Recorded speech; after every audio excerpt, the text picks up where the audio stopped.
कांग्रेस और डीएमके दोनों साथ साथ हैं। इंडिया अलायंस के महत्वपूर्ण पार्टनर हैं। एक की कर्नाटक में सरकार है और दूसरे की तमिलनाडु में सरकार है, लेकिन दोनों लड़ रहे हैं और लगातार लड़ रहे हैं। दूसरी तरफ भारतीय जनता पार्टी और एआईएडीएमके जो साथ साथ थे तब भी लड़ते नहीं थे, खुश थे, और जब दोनों अलग हुए तब भी दोनों जश्न मना रहे हैं।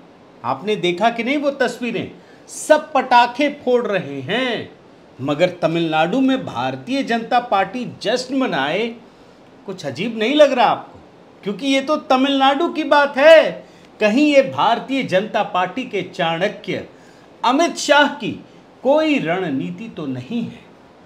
वनडे क्रिकेट में दोस्तों आज भी महेंद्र सिंह धोनी को याद करते हैं, उनके एग्रेसिव अप्रोच को।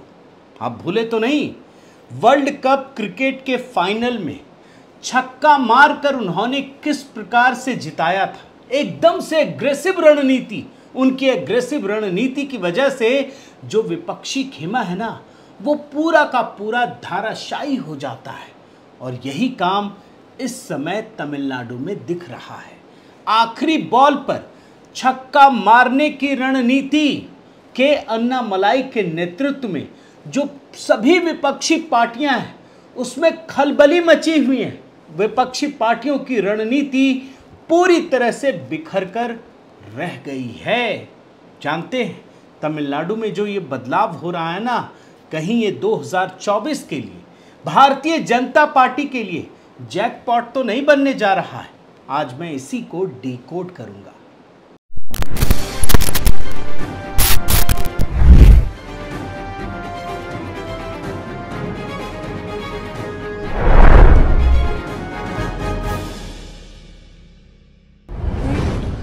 साथियों नमस्कार, मैं हरिश्चंद्र बर्णवाल। इस समय दक्षिण भारत के एक महत्वपूर्ण राज्य तमिलनाडु में जो कुछ भी हो रहा है वो किसी आश्चर्य से कम नहीं है दोस्तों। मोटा भाई ने तमिलनाडु में वो परिस्थितियां पैदा कर दी हैं कि सब कुछ बदल गया है। ऐसी ऐसी चीज़ें जो देखकर मतलब हमें आपको यकीन ना हो। जिस तमिलनाडु की राजनीति ही हिंदी विरोध में टिकाकर रख दी गई थी, जानते हैं वहां सत्तारूढ़ डीएमके पार्टी ने हिंदी में सोशल मीडिया पोस्ट डालना शुरू कर दिया। एक बार तो मैंने अखबार का विज्ञापन भी दिखाया था, मगर अब सोशल मीडिया पोस्ट डाला जा रहा है और विज्ञापन तो दिए ही जा रहे हैं।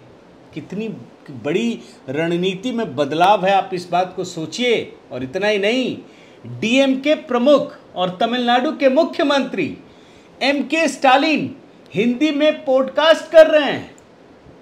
है ना आश्चर्य की बात? हिंदी में। और एमके स्टालिन दोस्तों ये वही मुख्यमंत्री हैं, शायद आप भूल जाएं या लोगों को याद ना हो तो याद दिलाना ज़रूरी है। और आप ये रिपोर्ट देखिए, एमके स्टालिन जो केंद्र सरकार को सीधी चेतावनी दे रहे थे कि हिंदी को थोपकर लैंग्वेज वॉर के लिए मजबूर ना करें। हिंदी का इतना विरोध दोस्तों, नफरत की भावना। और मुझे तो याद है कि जो भावना उधर थी ना, इधर भी पहले की सरकारें हम हिंदी भाषियों में भरती थी। लेकिन आज स्थिति ऐसी नहीं है। आज मुझे अगर कोई कहे कि तमिल भाषा को आप राष्ट्रभाषा स्वीकार करेंगे, मैं बिल्कुल करूँगा। वो भी अपनी भाषा, अगर ये अपनी भाषा है तो वो भी अपनी भाषा है। लेकिन तमिलनाडु में ये बात हुई नहीं, क्योंकि वहाँ के राजनीतिक दल लगातार हिंदी विरोध में बोलते थे। और अभी मैं आपको हाल ही का दिखाता हूँ। मुख्यमंत्री के बेटे और जो वहाँ पर मंत्री भी हैं उदयनिधि स्टालिन, ये कहते थे कि मैं भारतीय हूँ, मैं हिंदी नहीं बोलता हूँ। टी शर्ट बाकायदा बनवाया गया था और वो सारा स्लोगन लिखा गया था, भूले नहीं होंगे दोस्तों। और इसी उदयनिधि स्टालिन ने सनातन धर्म का डेंगू और मलेरिया की तरह समूल नष्ट करने की बात कही थी।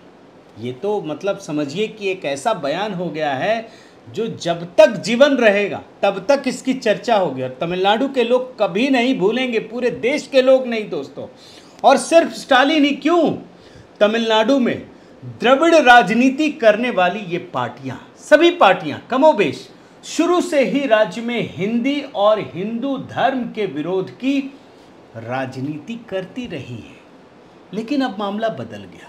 इस बार प्रधानमंत्री मोदी ने एक बैठक के दौरान अभी अपने सभी सांसदों, जितने भी बड़े बड़े नेता हैं, सबको कहा कि आप सख्ती से इस बयान का जवाब दें। बाकी मुद्दों पे वो कभी ऐसा बोलते नहीं हैं, लेकिन इस बार उन्होंने खुलकर कहा कि अब बहुत हो गया, बस अब इसका जवाब देना ही पड़ेगा।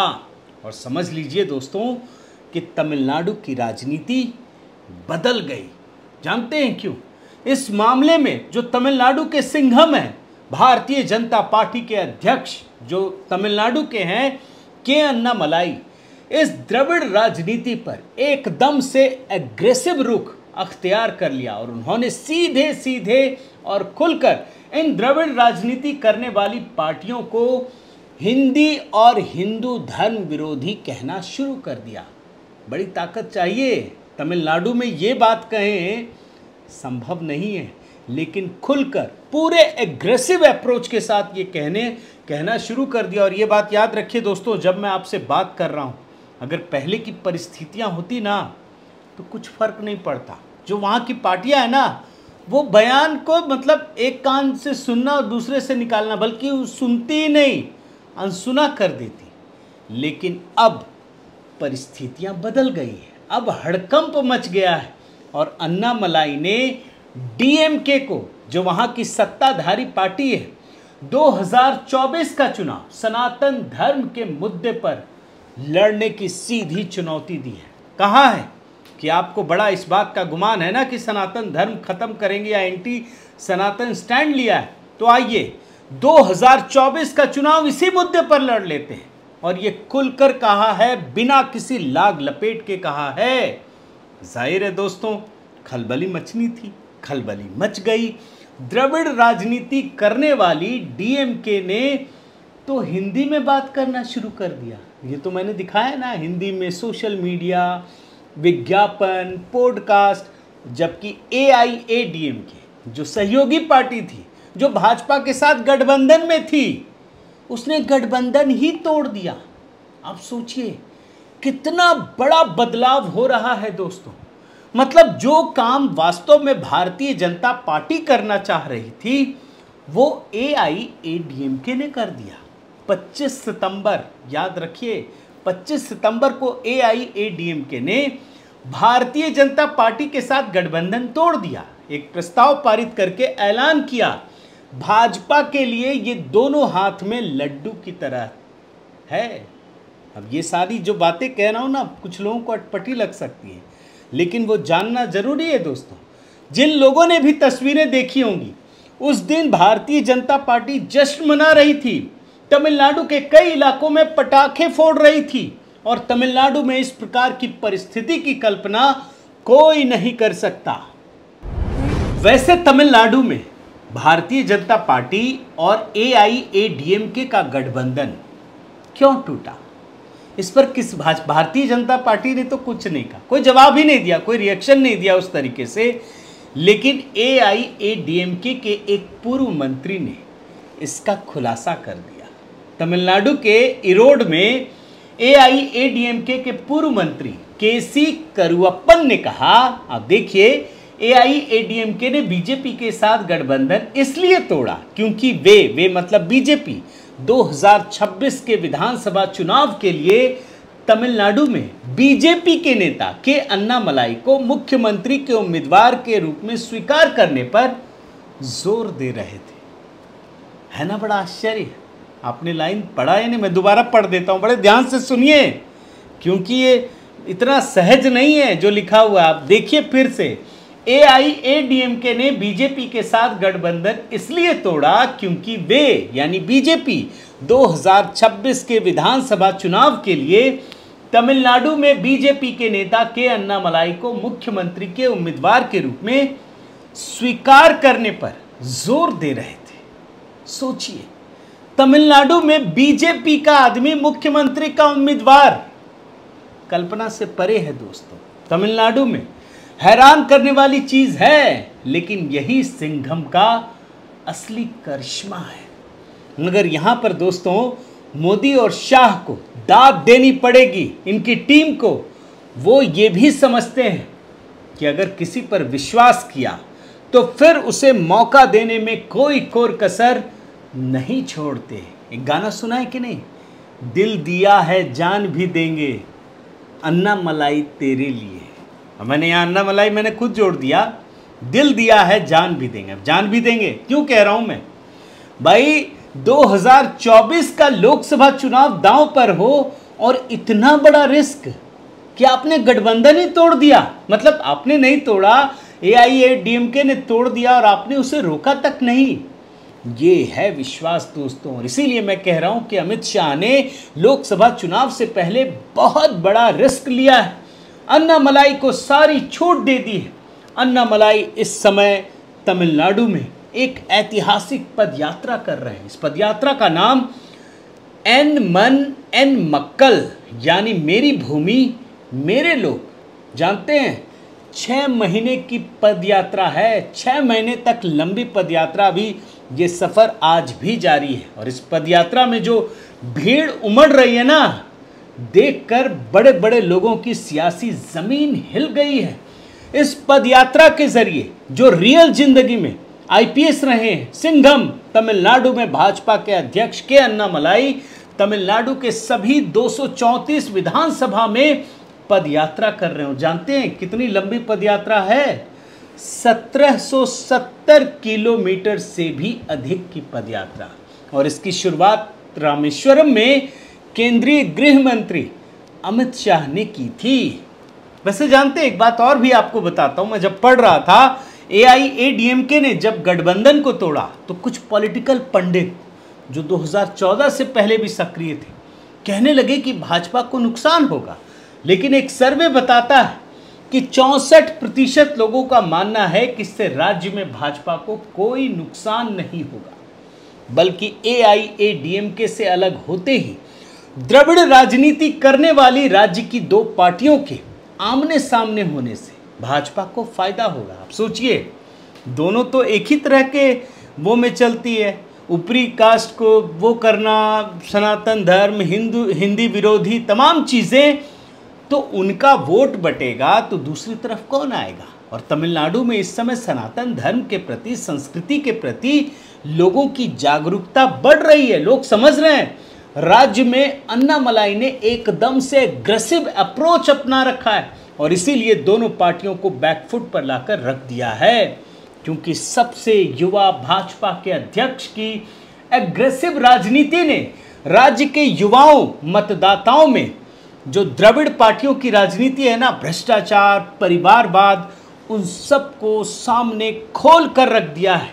ये ऐसा अध्यक्ष है दोस्तों जो इन पार्टियों की जाति और भ्रष्टाचार पर चोट तो करता ही है, साथ ही तमिलनाडु के हित और सम्मान की बात करता है।